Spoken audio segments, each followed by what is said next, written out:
জামাত শিবিরকে নির্বাচনে হারাতে ছাত্রদলের বিএনপির বিশাল বাণিজ্য একটু অন্যরকম শুনছে না? অন্যরকম লাগছে না? যে নির্বাচনে হারাতে আবার বাণিজ্যটা কি? হ্যাঁ, এই বাণিজ্য হচ্ছে ককটেল বাণিজ্য। দর্শক, আপনারা দেখেছেন যে ঢাকা বিশ্ববিদ্যালয়ের আশেপাশে বেশ কিছু ককটেল ফুটানো হয়েছে, কাঁটাবন সহ বিভিন্ন জায়গায়, এবং কিছু অবিস্ফোরিত ককটেল পাওয়া গেছে। বলা হচ্ছে এগুলো ছাত্রলীগের কাজ। হ্যাঁ, ছাত্রলীগের ককটেল ফুটায়, কিন্তু ককটেল ব্যবসা বা বাণিজ্য এটা বেসিক্যালি ছাত্রদল এবং বিএনপির কাজ। এ ধরনের ঘটনা কিন্তু প্রমাণিত হতে শুরু করেছে। ককটেল বিক্রি করা এবং সেটা দিয়ে জীবিকা নির্বাহ করা এটা বিএনপি ছাত্রদলের অনেকের পেশা। 2013 সালে যখন আমরা সরাসরি রাজপথে ছিলাম, দেখেছি তখন ছাত্রদলও ককটেল মারতো, শিবিরও কিছু মারতো, কিন্তু ককটেলগুলো বিক্রি করতো তেজগাঁও কলেজের ছাত্রদল এবং ছাত্রলীগ নেতারা। দেখেন, আওয়ামী লীগ ক্ষমতায়, তাদের বিরুদ্ধে ককটেল নিক্ষেপ করতো ছাত্রদল শিবির। ব্যবসায় ছাত্রলীগ মধ্যস্থতা করতো বা দিত, যেমন একটা ককটেল বানাতে খরচ হয় 100 থেকে 200 টাকা, সেটা 500 1000 টাকাও বিক্রি করতো, 800 টাকা 900 টাকা 1400 টাকাও বিক্রি করতো যখন টানা হরতাল অবরোধ প্রয়োজন তখন। কিন্তু এই ব্যবসাটা বেসিক্যালি বিএনপি এবং ছাত্রদলের ব্যবসা। প্রমাণ, ছাত্রদল নেতার বাবার কাছে মিলল 16 ককটেল। গণমাধ্যমের খবর, উদ্ধার করা হয়েছে, ধরেছে আইন শৃঙ্খলা রক্ষাকারী বাহিনী।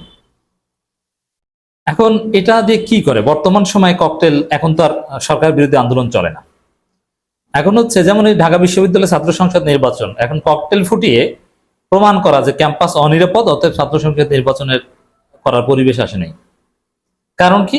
নির্বাচন হলে তো শিবির জিতবে, সাধারণ শিক্ষার্থীরা শিবিরকে চায়, ছাত্র দলের ভোট নাই, বিএনপির ভোট নাই, এজন্য তারা এই ককটেল বাণিজ্য করছে। ছাত্রলীগের নাম দিয়ে করলেও এর পেছনে ছাত্রদল থাকতে পারে, কারণ ছাত্রলীগ তো নির্বাচন করতে পারবে না, ছাত্রলীগের তেমন লাভ নেই, আর ছাত্রলীগ বেসিক্যালি পালাতক। এইখানে মূল ঘটনাটা ঘটায় ছাত্রদল।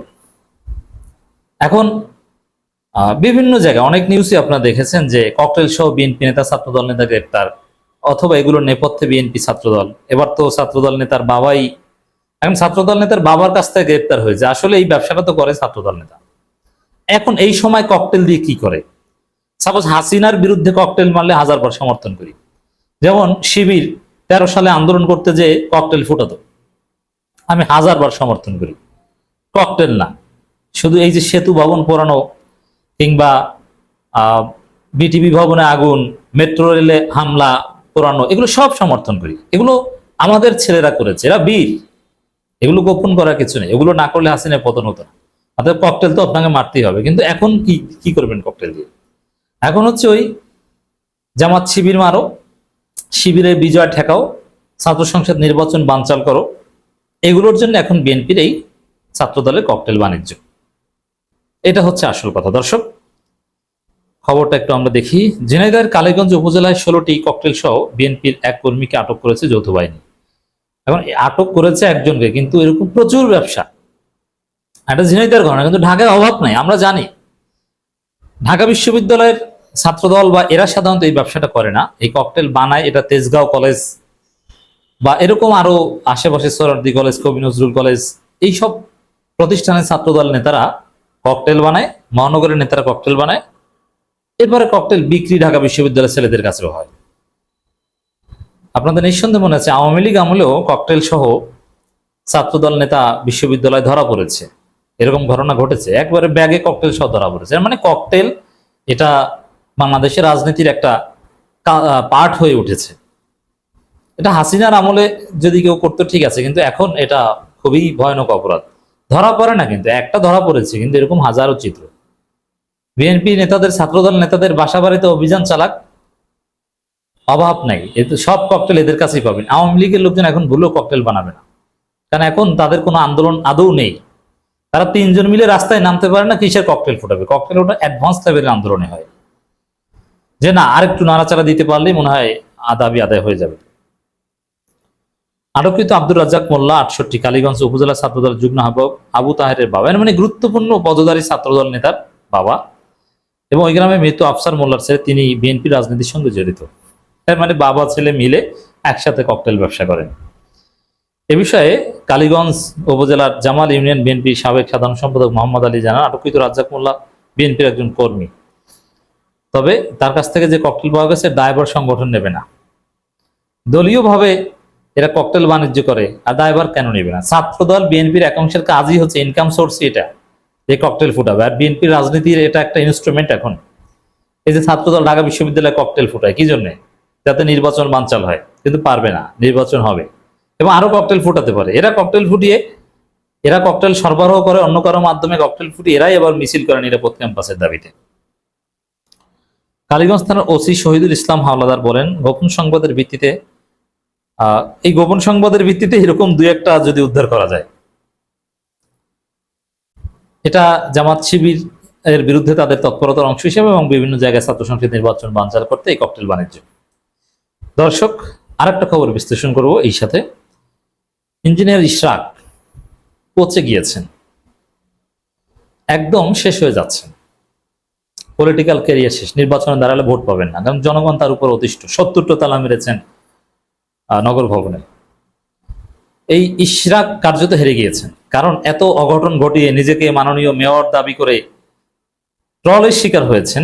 কিন্তু সরকারের পক্ষ থেকে জানিয়ে দেওয়া হয়েছে যে শপথ পালনের সুযোগ নেই, গেজেটের মেয়াদ নেই, আর সিটি কর্পোরেশন যে নির্বাচন হয়েছিল এই নির্বাচনেরও 5 বছর পূর্ণ হয়েছে, অতএব শপথ পালনের কোনো সুযোগ নেই। তাই ইশরাকের সামনে আর কোনো রাস্তা নেই, চোখে মুখে অন্ধকার। এখন এরকম যত আগাম করবে, জনগণকে ভোগান্তির মধ্যে রাখবে, তাদের নিজেদের দুই গ্রুপেও মারামারি হবে, অনেকের চাকরি ঝুঁকিতে পড়বে। সিটি কর্পোরেশনের কর্মকর্তা কর্মচারী যারা ইশরাকের সাথে আছেন, এরা আস্তে আস্তে পিছু হটবে, আর ইশরাকের ভোট কমবে, ইশরাক পচবেন, মানুষ ইশরাকের সমালোচনা করবে। এখন আন্দোলন চালিয়ে যাচ্ছে, বলছেন কি, উপদেষ্টার পছন্দের ব্যক্তিকে নিয়োগ দিয়ে লাভবান হওয়ার চেষ্টা করছেন ইশরাক।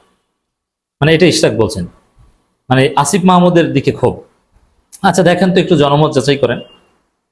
ইশরাক আন্দোলন করছেন, on the other hand Asif Mahmud শপথ পালনের বিপক্ষে, শপথ পালনের সুযোগ নিয়ে জানিয়ে দিয়েছেন, বরং ইশরাককে সতর্ক করেছেন, দায়িত্বশীল আচরণ আশা করেন, এটা বলেছেন। কিন্তু জনগণ কার পক্ষে দেখেন তো? জনগণ ইশরাককে গালি দেয় কিনা, ইশরাককে নিয়ে ট্রল করে কিনা, ইশরাকের পক্ষে সাধারণ জনগণ আছে কিনা? এই যে ভোগান্তির সম্মুখীন হচ্ছে জনগণ, এতে তারা কার পক্ষে? ইশরাকের বিপক্ষে। এবং ইশরাক এখন যে অভিযোগ করছে, উপদেষ্টা পছন্দের ব্যক্তিকে নিয়োগ দিয়ে লাভবান হওয়ার চেষ্টা করছেন, এগুলো ফাও, এগুলোর এইসব কথাবার্তার সাথে তার শপথ পালনের যৌক্তিকতা বা এগুলো মিলে না।